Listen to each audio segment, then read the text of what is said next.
Let's talk about the WNBA and the league's demise now that Caitlin Clark is no longer going to play this season. The WNBA and the Indiana Fever, Stephanie White, Amber Cox, all the way up and including, let's just keep it real, Kathy Engelbert, Adam Silver, the National Basketball Association, everybody that participated in the farce.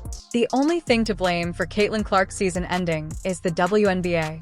Her body continued to deteriorate after suffering a quad strain in May, multiple groin injuries in June and July, and a bone bruise in August. It's more than simply a personal tragedy that Clark will miss the remainder of the season.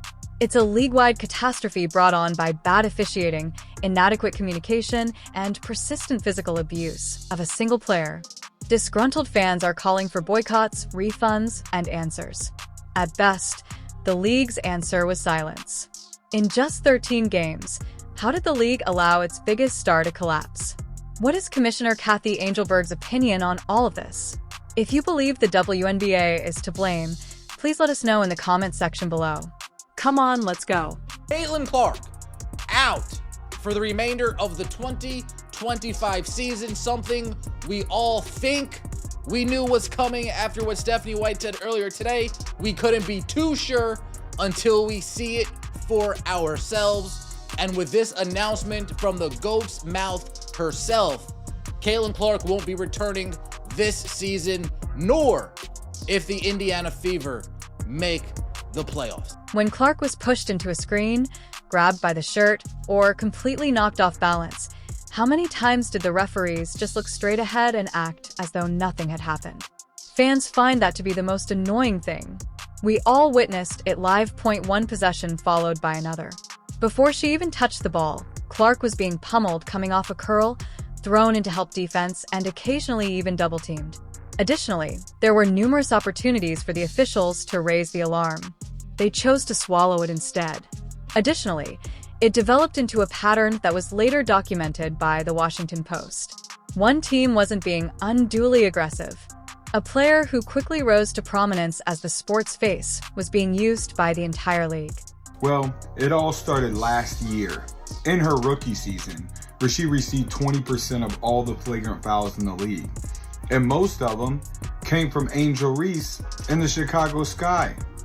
And these weren't basketball plays. They were not only fouling her, but they were getting up, laughing about it, laughing about Caitlin Clark getting assaulted. Any other work environment, people go to jail for what's going on. The most valued player in the league, who not only had her own franchise but also half of the WNBA's rating rise, was left hanging. Consider that. One athlete should have been handled like the investment she was, filling arenas in Dallas, Las Vegas, New York, and Chicago. Rather, in every other league, referees denied her even the most basic calls stars receive every night, even when networks cut record checks to broadcast her games. We witnessed defensive contact that would have been a foul to anyone else, bodies diving into her off-ball, and hand-checking that prevented her cuts before they even began.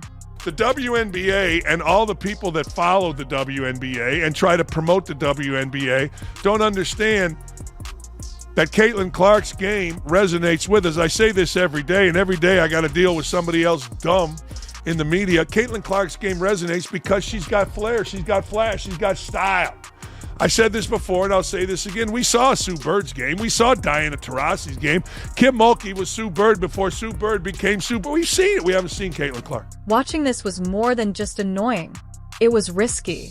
In addition to leaving a player tired, those frequent, low-quality shots build up over weeks, wearing down already strained muscles. There were no mysterious injuries to Clark's groin that burned through June or her quad that stiffened in May.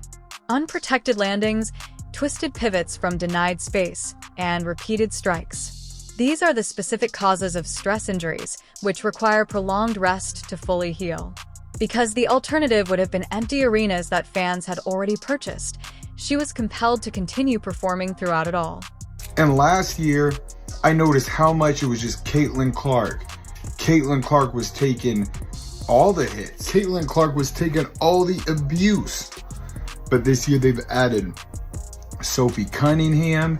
She gets more flagrant fouls on her than anybody in the league besides Caitlin Clark. And Aaliyah Boston, she's been taking hits as well. But the worst thing is the consistency. So they don't call flagrant fouls, or most of the time, Caitlin Clark could be held for an entire game at a time. They don't call fouls. They don't call common fouls. For this reason, it is referred to as hypocrisy.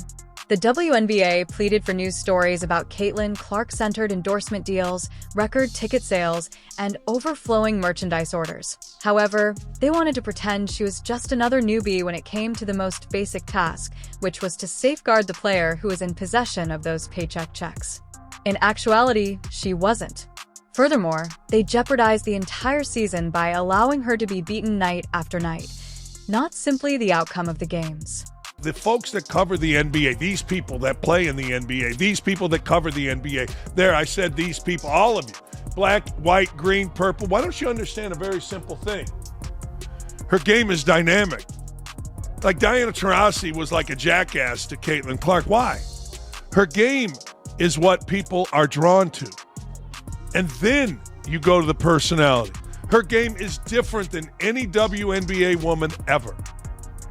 And she wins, and she shoots from deep. It's no different than Steph Curry. How many times we got to say? So, what happens when your golden goose stops playing? What happens if the league doesn't call fouls, and your star ends up limping rather than sprinting around the court? We now know that the referee's carelessness affected more than one box score. It prepared the audience for Caitlin Clark's collapse at the end of the season. Additionally, the criticism that began on the court was short-lived. It got out from the first preseason practice. Was Caitlin Clark's sophomore season doomed? Now it feels that way. In May, return to training camp. Her quadriceps tightened up, which is something most athletes would rest to avoid more harm, according to reports. Rather, she was introduced as the focal point of each practice, event, and marketing campaign. The issue worsened and resulted in a groin injury less than 2 months later. That groin turned into a full-fledged right side tear by July. The announcement that nobody wanted to hear followed. The year was over for Clark. There is more than one point in the tale of how we got there. She never had a chance because of a string of choices. She never really had a run of games when she was really healthy, which is annoying. She was mentioned as daily at least 3 times, and each time the phrase precautionary was used as a kind of guarantee. However, it seems that the WNBA defines precaution as having your top player squeeze in a few treatment windows, tape up, and return to the court that same weekend. It was similar to hearing that someone was okay as they were running on one leg. This is the point at which poor management occurs. Sports fans are aware that injuries worsen if they are not allowed to recover. Not only did pushing her through back-to-back games, intense defensive focus and rapid road travel increase the likelihood of setbacks, but it also ensured them. Coaches have to be aware of her limited appearance. She groaned through minutes she shouldn't have recorded, her driving burst slowed, and her cuts came up short. Even though Clark pushed to play, the medical staff's role was to safeguard her, and they failed her. I mean, it's a gut punch that basically encompasses an entire season of them.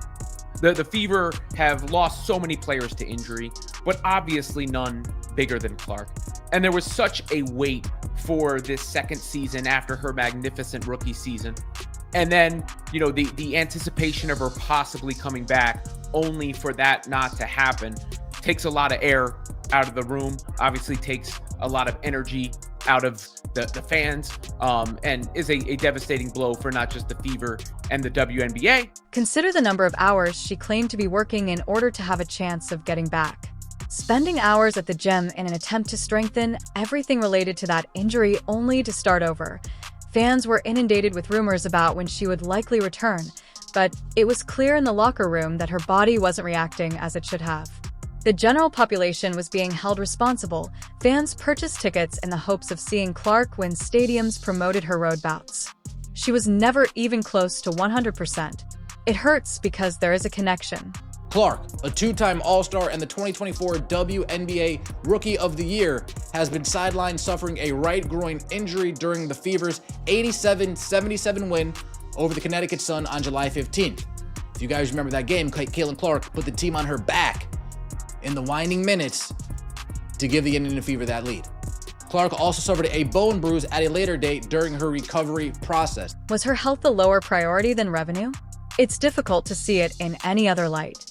She was essential to the Fever's ability to fill arenas. No one applied the brakes as the danger flags began to flare because the WNBA depended on her to promote television numbers. Caitlin Clark did not suffer a freak accident as a result. After 13 games, she broke down due to a season-long string of poor decisions. And her professional year wasn't simply cut short by that slide. IT immediately brought the league's financial momentum to a halt. Fans knew something wasn't right when Kathy Angelberg finally talked about Caitlin Clark's injury that ended her season. The league's commissioner was dealing with the largest player health crisis in recent memory.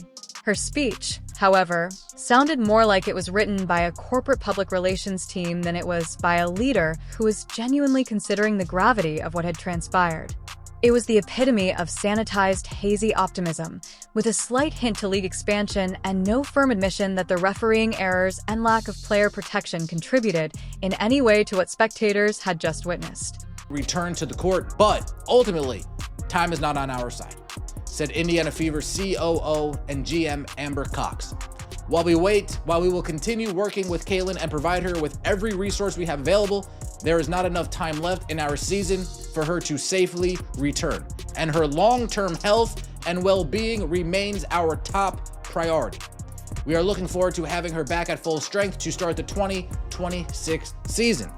Clark appeared in 13 games during the regular season, averaging 16.5 points, 8.8 assists, and 5 rebounds per game, while helping lead the team to the 2025 WNBA Commissioner's Cup title. What hurt was that distance. After bearing the burden of record ratings, Clark spent months on the injured list. Rather than listening to a commissioner state, "Yes, mistakes were made, and here's how we'll fix them," Angelbert made the decision to return to the same talking points regarding growth, sources of income, and productive communication on a financial report that would appear to be all right, but fans might notice the larger issue. Her own referees had been unable to stop the frequent physical targeting. And instead of criticizing them or promising to hold them accountable, she just disregarded it. Disappointed isn't a big enough word to describe how I am feeling. I want to thank everyone who had my back through all the uncertainty. This has been incredibly frustrating, but even in the bad, there is good. The way fans continue to show up for me in the Fever brought me so much joy and important perspective. I'm so proud of how this team has only gotten stronger through the adversity this year. Now it's time to close out the season and claim our spot in the playoffs. When you consider how much Angelbert has emphasized league growth each time a camera is on her, it becomes even more offensive. While those referees were permitted to ignore their concerns while Clark took it all in, growth was built solely on her back. In May and June, she performed in crowded arenas. However, she was still more interested in discussing profits than accountability by August, when those same arenas were packed with irate fans demanding refunds. IT seemed as though she was living in a different reality to supporters who had just poured their cash, effort, and hope into the season. Barrack style of play the Fever and Caitlin Clark have had to endure this year. Kathy resigned. Last few days have complained without being fine-worthy about officiating. I just want to see about your thoughts on if officiating is an issue and how it can be improved. Because clearly there seems to be problems or disconnect between what players and coaches feel and what officials are actually calling. The reaction was instantaneous. Even lifelong WNBA fans said on social media that the league didn't care about Clark's safety because of Angelbert's silence regarding referee responsibility. Words like treachery were used by some. Others took immediate action, providing evidence of canceled ticket orders and demanding refunds. Disappointment over Clark's injury evolved into animosity at the league's leadership. The commissioner got a chance to address the audience, acknowledge the officiating issue, and pledge future protection for every player. Instead, she spoke incoherently, which only served to amplify the rage that was already building. Their opponent is Breanna Stewart.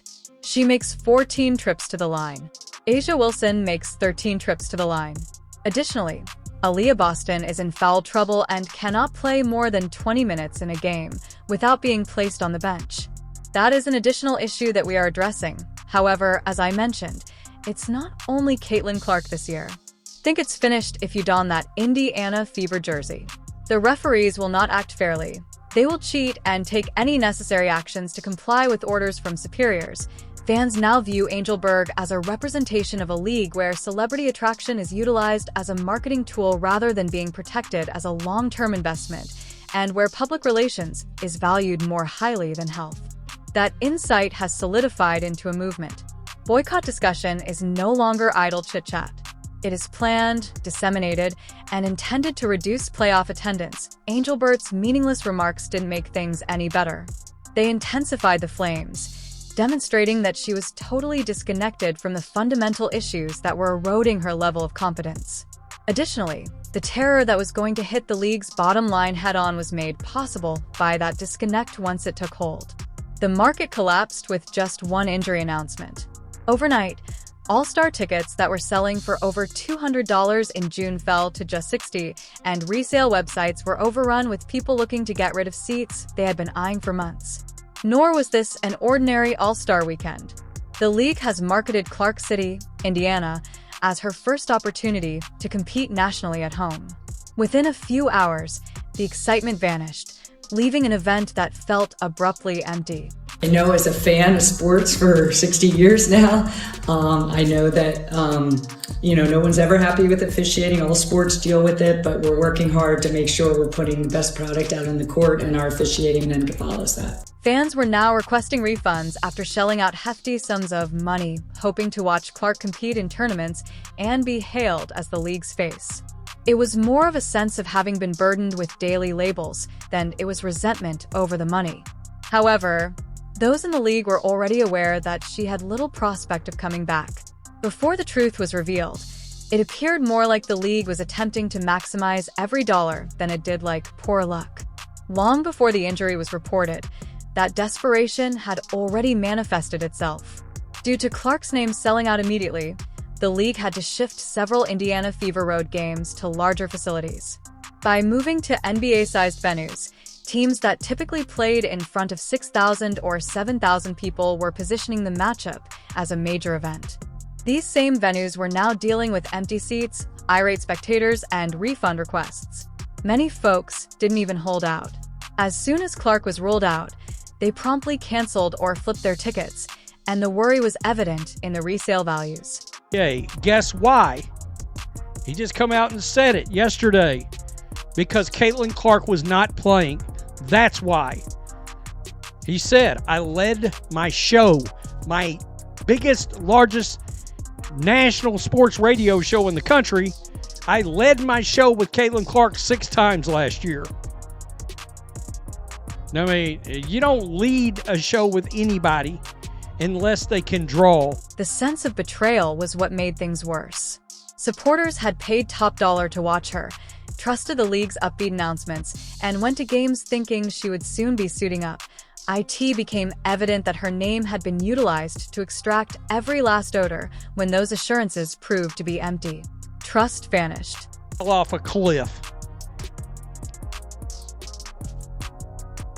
And it's not just the on-court product that suffers without number 22, Caitlin Clark. The entire weekend's economic opportunities have felt the fallout. Furthermore, ticket prices weren't the only aspect of the financial consequences. In every city she wasn't playing in, attendance fell. Instant ratings drops were experienced by television networks that had staked hundreds of hours of prime time slots on her games.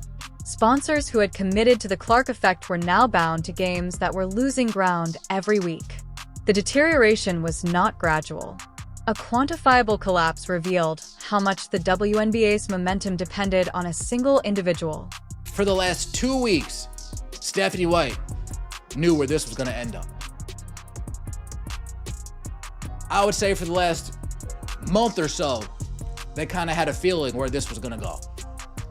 The main issue, another day-to-day injury that turns into a season ender.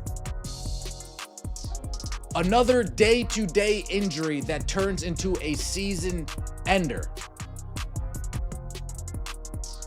And if you don't call that a lack of transparency, I don't know what to call that. The rage turned to action.